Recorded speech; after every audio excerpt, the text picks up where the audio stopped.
You are now listening to Mr. Gentleman Lifestyle Podcast Season 2. Chill! Hi,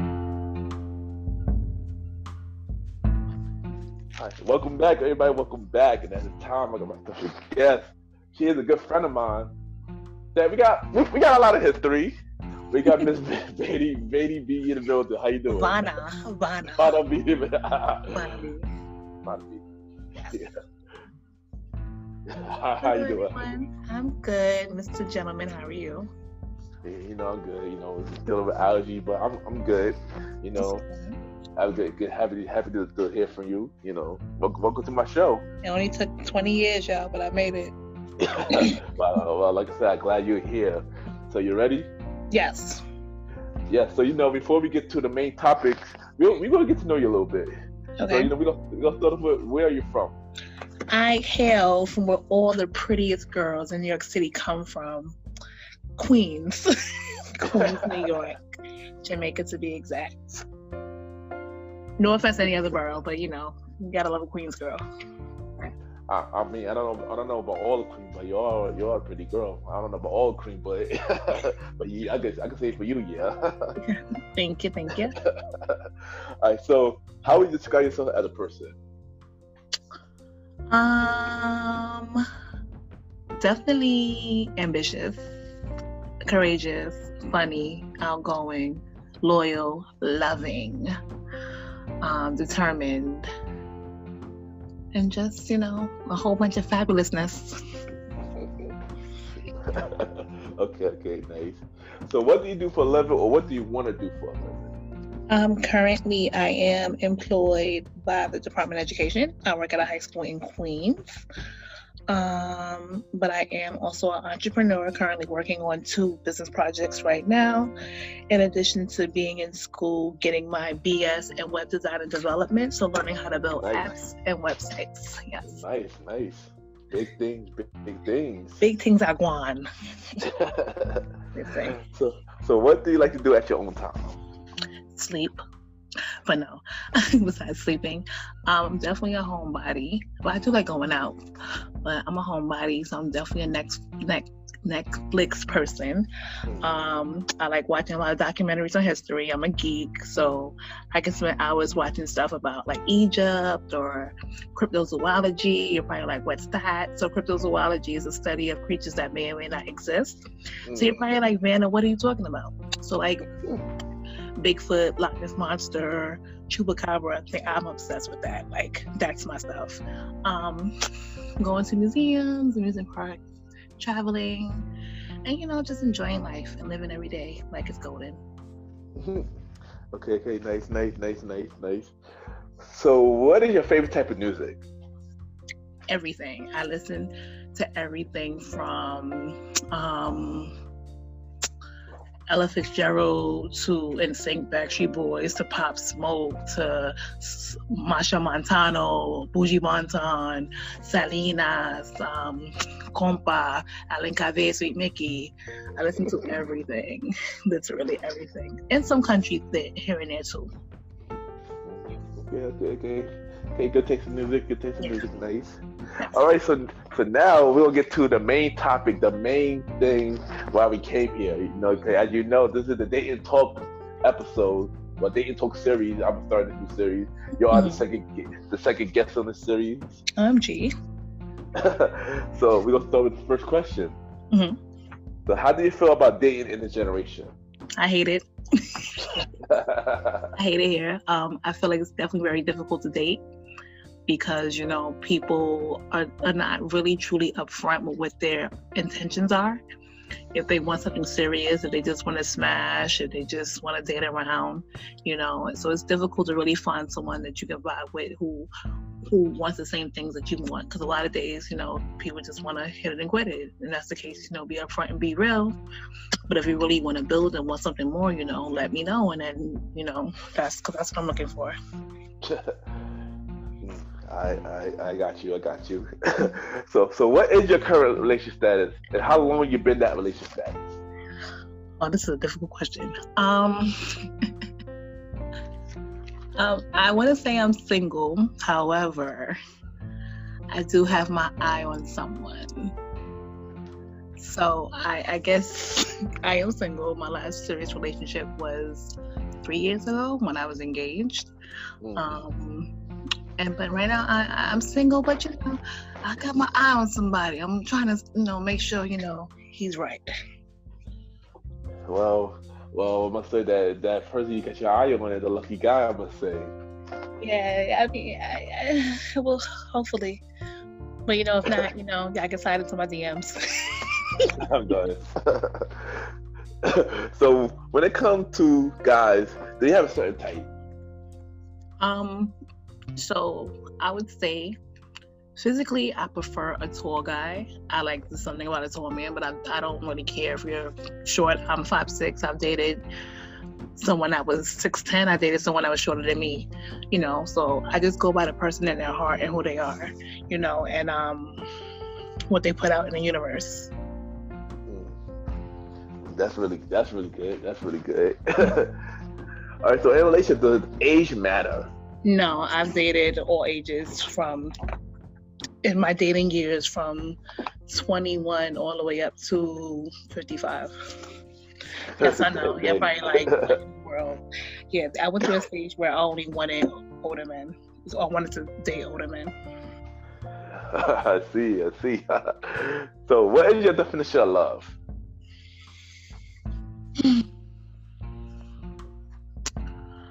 I feel like, when you think of love, you hear like the scripture, love is patient, love is kind, it doesn't boast, it doesn't do all that. But I feel like for me, my definition of love is I don't want to just love you or for you to love me when we're all good and when we're set and we're happy. I want to know, can you love me, or will you be able to love me when things aren't good?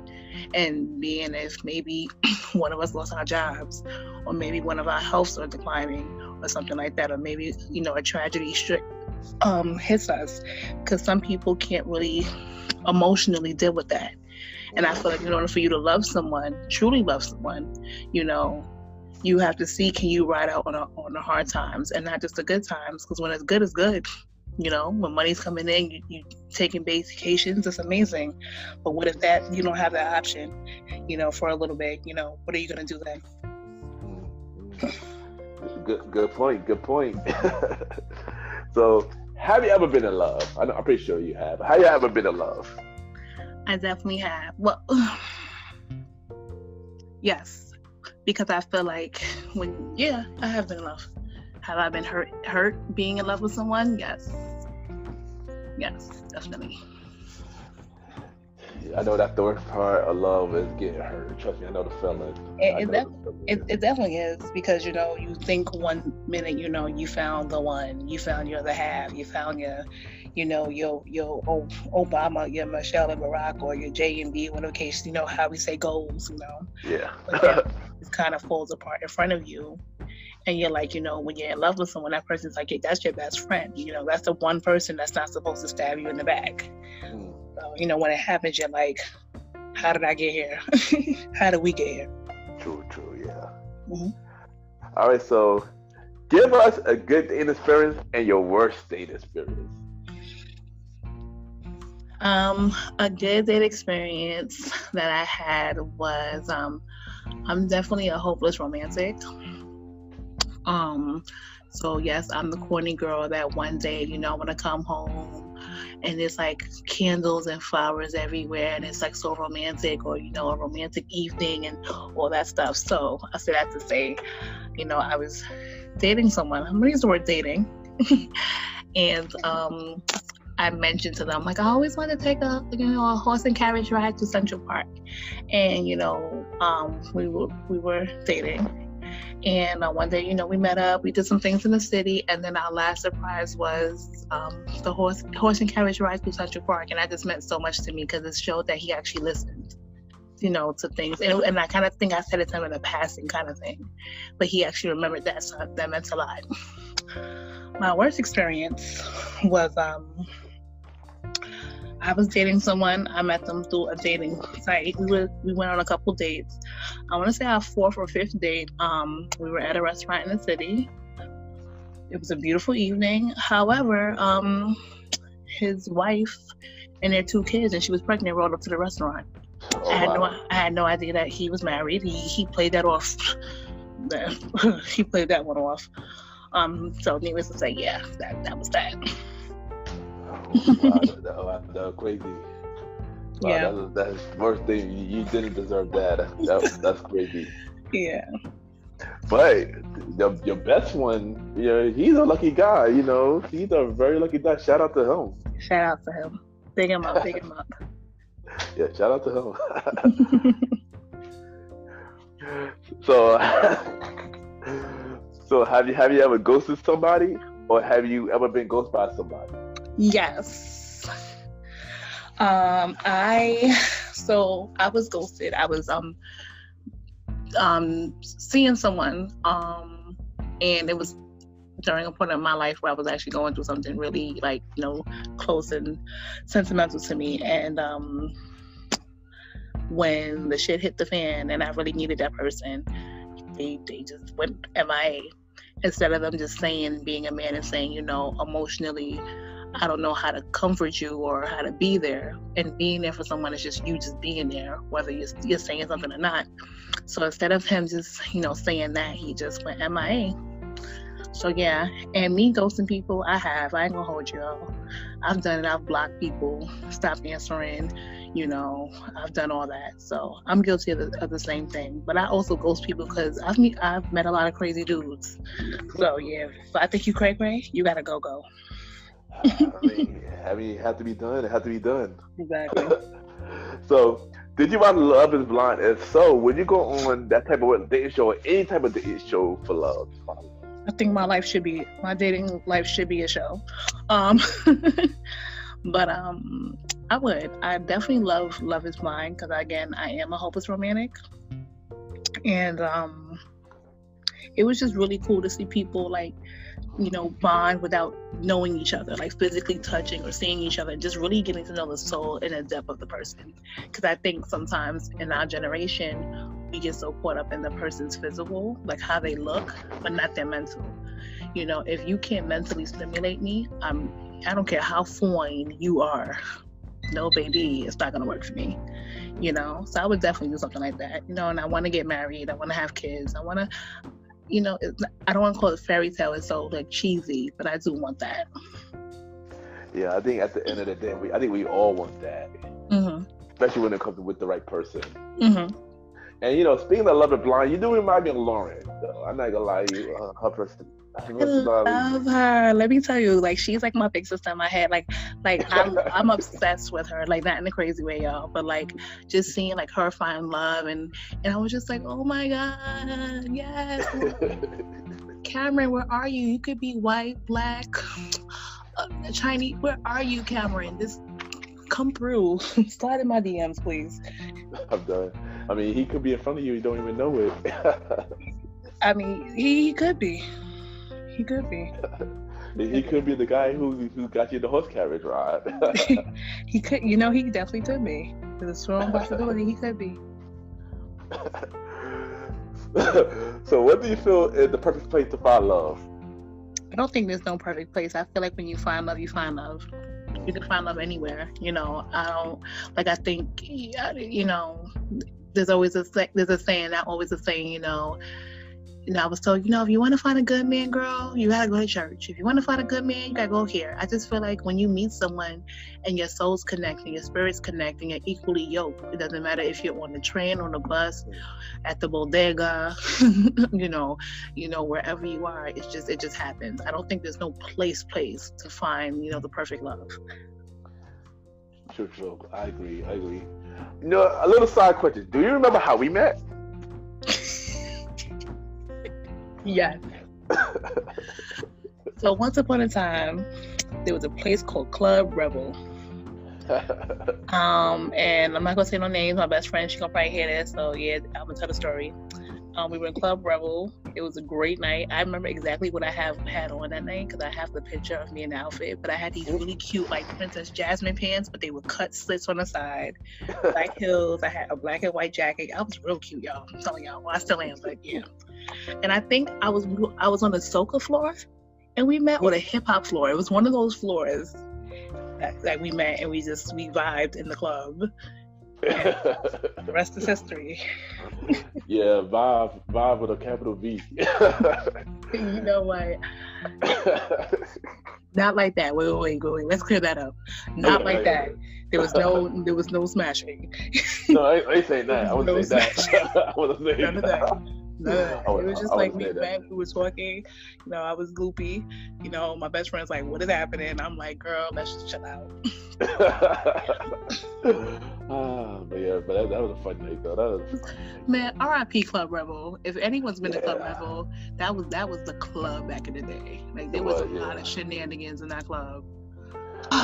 It was first spot that I ever promoted that. Yeah, man, it was like every weekend, every other weekend, it was either me and my best friend, or me or in a group of people. We would be there, and they had the cage on the hip hop floor, and they used to go up there. Yeah. Good times, y'all. Good times. Good times. Yeah, good times. Recipe Club. Mm-hmm. So, what do you feel is very important in a relationship? And do you feel sex is important in a relationship? Yep. For me, it is. It definitely is. It definitely is because oh Lord, I'm like, who's gonna hear this and be like, did you say that on this? It is, because I'm very when I'm with you, I like to be with you, with you. Oh, Chris Brown voice, with you. And then I think communication, effective communication, not just communication. You have to effectively communicate to your partner.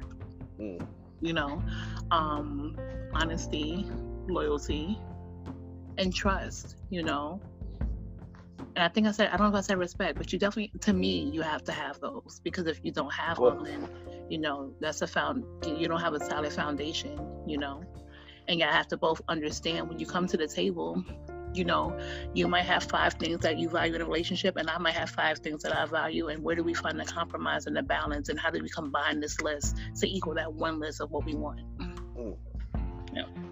Yeah, that is definitely true. I definitely agree.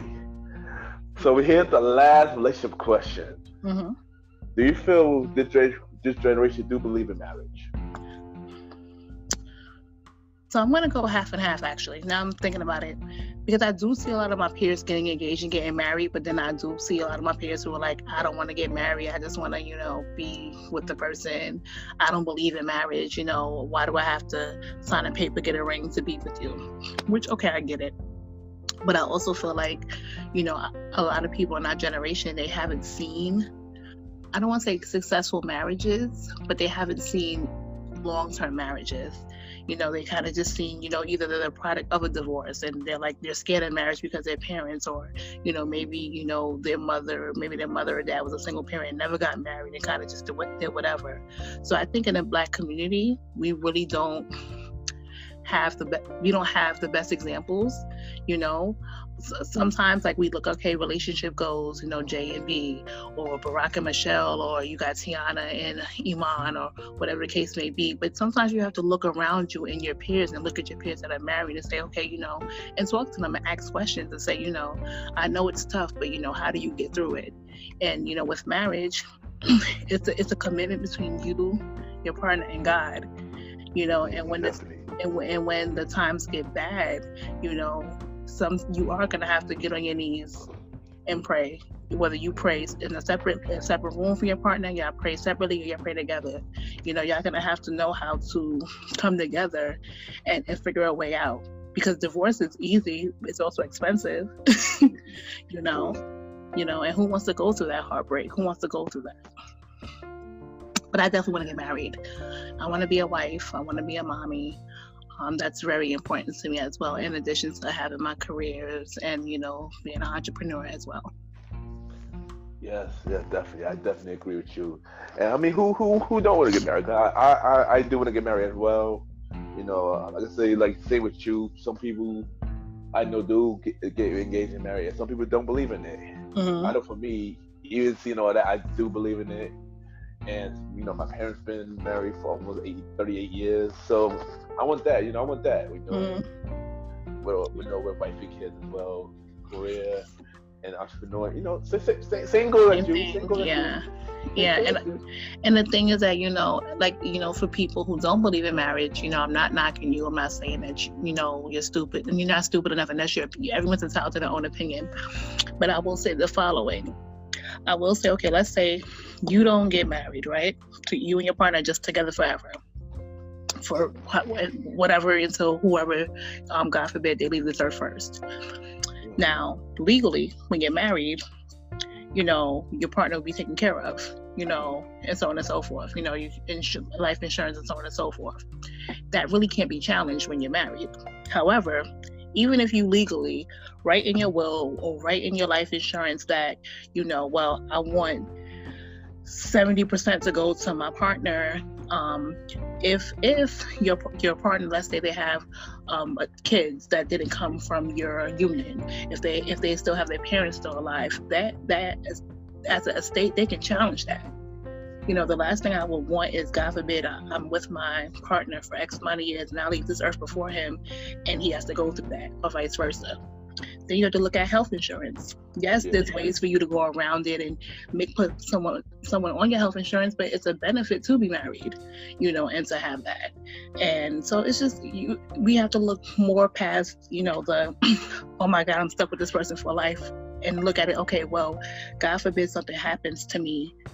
I want to ensure you're okay. I don't want no ifs, ands, or buts about it. You know, I want to ensure you're taken care of, you know, and so I definitely, you know, that's something I also factor to, you know, as well. Yes, I definitely agree. So we're going to switch gears a little bit. Okay. And, you know, I'm going to ask you this. Mm-hmm. What is your dream venture? Something that you always want to do? Something I always want to do? I'm crazy, y'all. So I either want to bungee jump or I want to bungee jump or skydive. And I definitely, my bucket list is to visit Egypt, because again, like, I love history. I'm obsessed with Egypt.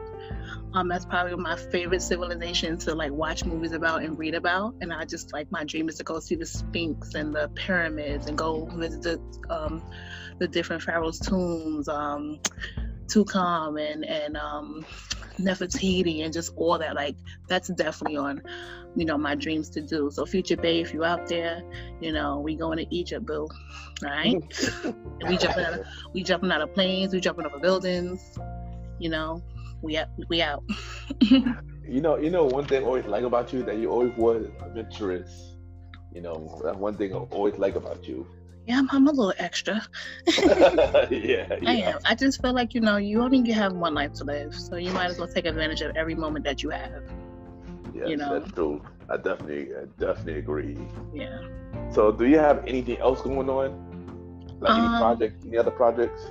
So besides, you know, again, my full-time career with the Department of Education, I am currently working on some business things. I'm manifesting it, and I'm going to put it in the universe very soon.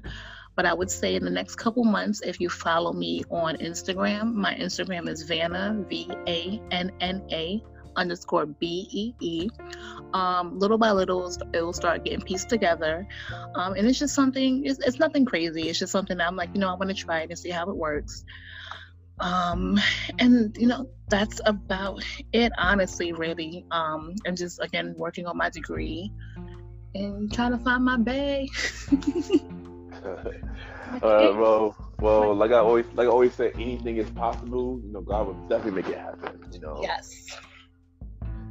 All right. So, what do you have to say for anybody going the same route as you? I would say, you know, definitely, you know, it sounds corny. You got to keep pushing. You know, you have to expect and accept failures. I used to be a person that when I failed at something, I used to be so hard on myself and I would give up. But you have to realize that in the failure, there's a lesson. And in that failure, it pushes you towards your goal. You know, so learn how to be hard on yourself, but don't stay in that place. You know, have your pity party for 25 seconds and then continue to keep it, you know, pushing. You know, you're going to have people who are going to doubt you. You're going to have people who are close to you that you never thought that would be like, no, you can't do something, kind of doubt you. You have to accept it. Not accept it, but just, you know, it's going to happen. And, you know, then you're going to have the people that you least expect to be your biggest cheerleaders. You know, if you are blessed to have a circle that stands behind you, that's a blessing. I've been blessed in that way. But then I've also been blessed to have people that are not in my inner circle. They're, you know, push me and encourage me. You know. Okay, nice, good advice, good advice. But you know, Miss Vanna B, I thank you for coming on the show. Mm-hmm. You know, I appreciate you always. You know, always appreciate you. I appreciate you too, Mr. Gentleman. Well, you know, so you know, drop all your social media so everybody can reach you. So yeah, just to start with, again, my personal Instagram. Again, when I launch everything, it's going to be launched to my personal Instagram to their separate accounts. But to start with, again, Instagram, Vanna, VANNA _ BEE. When you search it up, it is going to say Carrie Bradshaw. You're like, who is that? That's actually my favorite character from Sex and the City. So if you see that, then that's the right profile. And we can start there, and then keep building. Let's keep it building, and that's about it. Okay, nice. Thank you, everybody, and we'll be right back. Bye.